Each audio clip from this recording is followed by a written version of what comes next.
যে দরজায় কড়া নাড়লে অবহেলা আসে, সেই দরজায় দ্বিতীয়বার মাথা গলাতে নেই। দুঃখের বিষয় হলো, মানুষ অবহেলা পাবে জেনেও সেই দরজাতেই সবচেয়ে বেশি কড়া নাড়ে।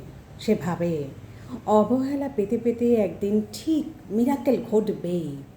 কোনো এক অবিশ্বাস্য জাদু বলে ঝরে যাওয়া শিউলির মতো তাকে করিয়ে নেবে হয়তো হাতের মুঠোয়। কী নিদারুণ প্রলোভন! মানুষ ভালোবাসতে গিয়ে অবিশ্বাস্যভাবে নিজেকে সহজতর করে তোলে। সবচেয়ে ব্যক্তিবান, সবচেয়ে সুন্দর মানুষটিও যোগ্যতা, মর্যাদা, আত্মসম্মানের সিংহাসন থেকে নেমে এসে কারো পায়ের কাছে নতজানু হয়ে বসে পড়ে দুহাত পেতে, ভালোবাসার ভিক্ষা চেয়ে ফেলে। কি অদ্ভুত জীবন! এই শহরে কারো কাছে হাত পাতলে 2-10 টাকা ভিক্ষা মেলে, তবু ভালোবাসা মেলে না। ভালোবাসা না পেলে মানুষ ভিখিরি হয় না, হয়ে যায় বেহায়া। ভালোবাসার মতো বিচ্ছিরি বদঅভ্যাস আর একটাও আছে নাকি?